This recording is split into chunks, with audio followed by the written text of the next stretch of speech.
Welcome to Hack Challenge 12C entitled Unlocking the Secrets of Site Diaries. This is our team, we are Can You Hack It? In summary, our submission focuses on harnessing predominantly underutilised data within construction site diaries. Site diaries are important for record keeping as a means of evidence for what is actually happening on our projects. But can the diary be used for more than this? Generally, the diary is used to mitigate a commercial claim, but can we use this data to make us more efficient? This is the challenge that has been set. A project manager wants to understand everything that is happening on their construction sites to enable informed decision making and understand progress. We have therefore made the project manager our use case and based our development process with this in mind. Firstly, we had to understand the art of the possible and what we could achieve in 2 days with the data that we have. Very quickly, we started to realise there were limitations with the data provided and the time we had. Nonetheless, we created a vision for our product that would enable a project manager to predict the likely headcount of operatives that would attend site on any given day, depending on the weather. We then moved on to our design phase. Using the raw data we were provided, we decided our best option was to try and predict the number of workers needed for different weather conditions by day. We used this data to input it into a machine learning model within Python. In addition to this, we have added an API to a weather forecast to create predictions. For the design phase, Python was chosen as the preferred language to make predictions. Different types of machine learning models were trained and tested to see which one would perform better. It was noted that the random forest classifier from scikit-learn was outperforming all the other models that were tested. In the second screenshot, we can see the first 5 predictions that were made by the model. Once the model had been trained and tested, it was exported into a pickle file, which was then deployed into a Flask application. That Flask application was then used to test out the machine learning model in real time. In front of you is an instance of Postman, and using Postman, we sent a request with the weather details, and as you can see over here, the value is being returned of the number of people that the model expects to work on that specific day. We used Orange 3 to confirm the predictions that were made in Python. This gives extra value to our results and shows that random forest was the best predictive model to use. The final cleansed and sorted historical and forecasted data is then visualized using Power BI.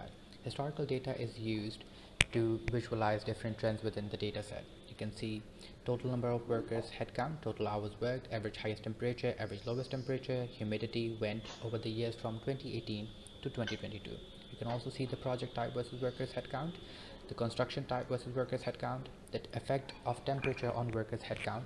We can see the highest number of percentages for the temperature 25 to 50 with a percentage of 44.89%. The second one is 44.72% for 50 to 75. You can also visualize the effect of humidity, wind, and visibility on the workers' headcount.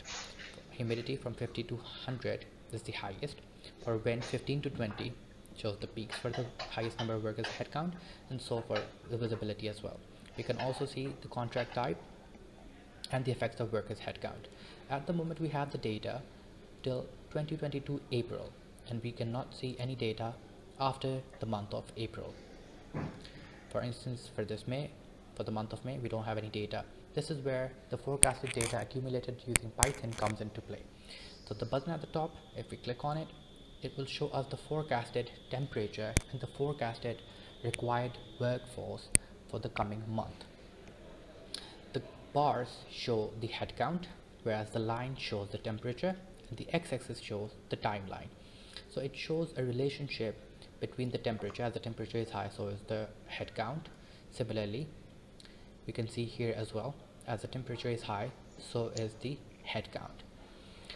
Now this trend can be followed for wind, humidity, visibility, and precipitation as well, and their effects on workers' headcount. And so it can give a prediction to the project manager that what amount of workforce will be required in the coming month.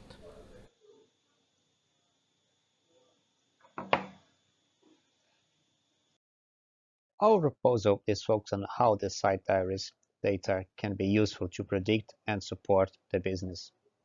At the moment, the site diaries data contains project data, weather, and labor data.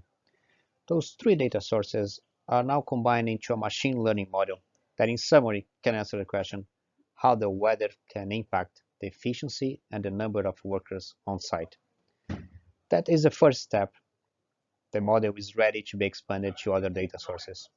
So we divided the next step into short and mid-term phase.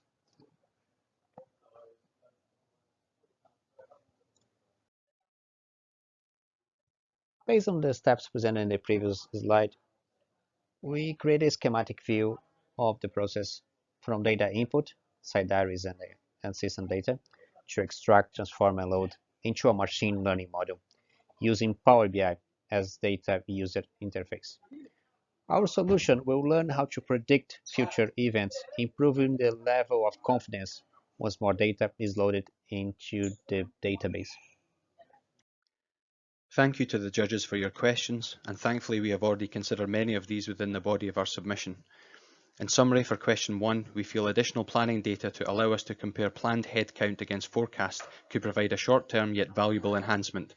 Adding cost, safety and environmental data can help us predict cost escalation and the potential likelihood for accidents and environmental incidents as a result of site conditions. For question 2, we could have trained the additional data identified in our response to question 1. This would allow us to have created additional dashboards to predict when site conditions could give rise to a potential accident or environmental incident as a result of site conditions. Finally, for question 3, our solution requires data input to other sources manually. This could be enhanced by introducing artificial intelligence using real-time data from hard hat detection technology and 360-degree cameras. This could remove manual intervention and allow site diaries to write themselves.